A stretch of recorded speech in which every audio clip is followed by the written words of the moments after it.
There are signs Trump could be ready to retreat on tariffs. Over the past week, I have crossed a radically changing North America, from Arizona to Washington, D.C. in the U.S., and then on to Saskatchewan in Canada, witnessing clear evidence of the consequences of historic change in the way the world economy is run. Huge uncertainty means nobody really knows where it is headed. The walk from the White House Rose Garden to the HQ of the International Monetary Fund takes just 9 minutes. In the past few days in this very short stroll, two very different worlds collided with each other. The former is the place where at the start of this month, with an extraordinary chart and questionable equation, President Trump took on the world with his so-called reciprocal tariffs. The latter is the place where just 3 weeks on from that, after rollback, market tumult and confusion, the finance ministers of the entire world gathered to try to pick up the pieces, even as they were still rebounding off the ground. At the IMF meetings that included gatherings of G7 and G20 members, something unique happened. The U.S. representatives faced not open hostility but exasperation, bewilderment and deep concern from almost the entire rest of the world, for having sent the global economy back towards a crisis, just as it had finally emerged from 4 years of pandemic, war, and energy shocks. The concern was most acutely expressed by the East Asian countries, who had in early April been classed as looters and pillagers of American jobs because of the fact that these economies, many of them key allies of the U.S., export more goods to the U.S. than the other way around. The talk of the G7 was the quiet, determined fury of the Japanese, who were said to feel betrayed by the U.S. turn on trade, and whose confusion over what U.S. trade negotiators actually wanted recently sparked a sell-off of U.S. government bonds. The finance minister Katsunobu Kato told the roundtable the U.S. tariffs were highly disappointing, hurting growth and destabilizing markets. I was reminded of the time at the IMF in 2022, when developing country finance ministers asked me if everything was okay in Britain during the mini-budget crisis of Liz Truss's government. Then the UK was the source of fragility, trading like an emerging market when its normal role was solving crises in those markets. In the face of febrile bond markets, this week, the faint sound of the Bugle of Retreat on the US trade war got louder. A forest of olive branches seemed to be on offer from the US to get the Chinese to come back to the table to negotiate. From respect for their economic achievements to the offer of a deal to do a beautiful rebalancing of the world economy. It was a far cry from the claims of looting and pillaging. Yet a much hoped-for meeting between U.S. Treasury Secretary Scott Bessent and his Chinese counterpart did not materialize. Most of the rest of the world leaving their meetings with Bessent are reporting back an assumption that the U.S. is edging away from what it cannot acknowledge was overreach. And there is a widespread view that there is no need for countries to retaliate when the CEOs of Walmart and Target are telling the president privately that there will be empty shelves from early May. The collapse in container traffic from China to the port of Los Angeles, the main artery of the world economy for the first quarter of the 21st century, is the one to watch. The IMF's boffins say they can start to see the impact from space as satellites track fewer, increasingly empty ships leaving China's ports. Of course, this will be denied by the US. It is true that there was far more relative calm at the end of the IMF meetings compared to the beginning. Why? Because the U.S. Treasury Secretary Scott Bessent has seized control of the tariff agenda and has almost single-handedly calmed markets and the rest of the world. Financial diplomats put down the Bessent ascendancy and the critical 90-day pause in the so-called reciprocal tariffs to some farcical West Wing antics. The story goes, Bessent was able to get the ear of Trump regarding the bond market damage from his tariffs, only after a separate White House economic advisor managed to use the bait of a fake meeting to lure away the hardline tariff hawk and author of the infamous reciprocal tariff equation Pete Navarro from patrolling the Oval Office. Wall Street bosses are thought to have suggested that only by firing Navarro can some semblance of normality return. Insiders suggest that Trump will never get rid of his trade advisor, as he served time in jail after the January 6th riots in support of the president. At best, this sounds like the future of the world economy and all our livelihoods played out like a real-time Hilary Mantel novel about the court of Trump. At worst, it is leading to financiers and governments starting to think the unthinkable about how much further the US or the rest of the world might go. And currently, the uncertainty about everything is more concerning than the direct impact of the tariffs. And that uncertainty is prompting some fairly wild theories about what might come next. At times of acute global financial stress, swap lines between central banks exist to preserve financial stability, making sure there is a constant supply of US dollars. But now, some of the world's central banks have started to game out what might happen if the US chose to use its dollar swap lines to the rest of the world as a form of diplomatic leverage or even a weapon. Is it inconceivable that the US might deny them or veto the Federal Reserve handing them out? One just has to assume it is inconceivable because in many instances there is no way to mitigate it.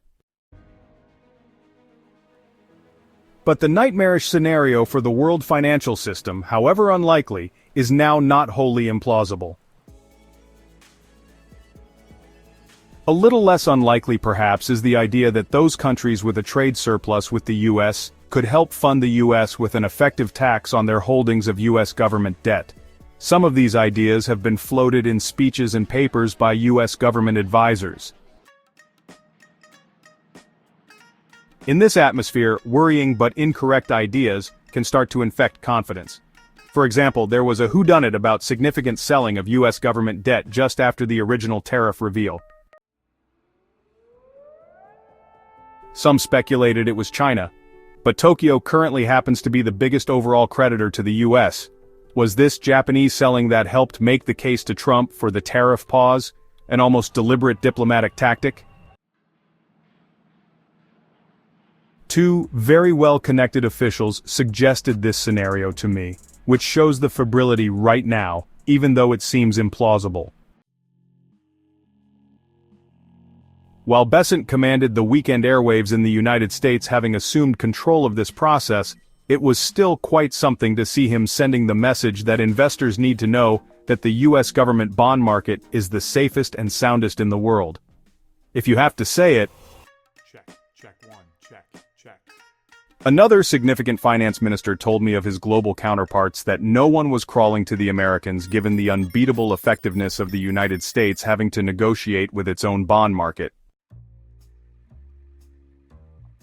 Amid the uncertainty, no one seems to know if the baseline universal tariff of 10% is even negotiable.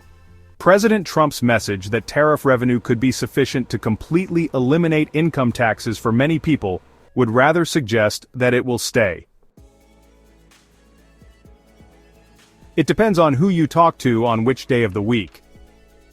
I've heard 3 different positions articulated on the baseline, one by the White House, one by the Commerce Department, and one by a U.S. trade representative, said one senior G7 official. Do you know what the final outcome will be?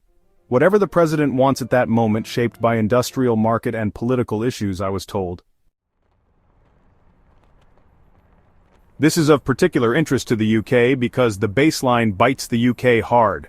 Alongside big tariffs on cars, which are our biggest goods export, and likely further ones on pharmaceuticals, our second most important export, the US hit to the UK appears inexplicable when by the White House's own creative definition of trade cheating, running a goods surplus, the US is actually slightly cheating the UK. I put this point to the Chancellor several times over 2 interviews in Washington. She diplomatically rejected that suggestion. But eventually, right at the end of our last interview, strolling around the famous reflecting pool in between the Lincoln Memorial and the Washington Monument, she volunteered something rather telling of the changing world. I understand why there's so much focus on our trading relationship with the US, but actually our trading relationship with Europe is arguably even more important because they're our nearest neighbors and trading partners, she told me. It caused a bit of a fuss back home, but it was not an off-the-cuff gaffe. That's because concessions to the US on food standards are off-limits for domestic political reasons. This appears to have been accepted by the Americans after consistent UK diplomacy, as the focus remains on a technology prosperity deal. It seems pretty clear now that the UK is going to push ahead with a high-ambition, high-alignment deal with the European Union, and word had got out here among finance ministers. A very senior international official used the example of the UK-EU rapprochement as an example of the rest of the world coordinating and doing its homework as a response to US unreliability. Brexit was a bitter divorce, but now I see you are dating again, I was told privately. There was also some relief that the United States remained engaged with the World Bank and IMF. The Project 2025 plan that was published in April 2023 by the think tank, the Heritage Foundation, in anticipation of a second Trump presidency, envisaged the U.S. leaving those international organizations, and the governor of the Bank of England recently expressed his concerns to me.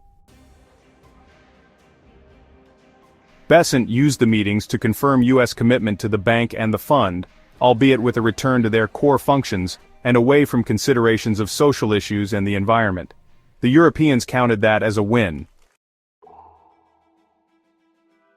But a bigger canvas remains. Will the United States use this trade war in order to try to corral the rest of the world onto its side in a grand battle with China?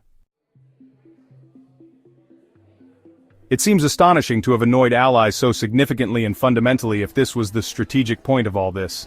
A test case here is Spain, which faces 20% tariffs as an EU member state.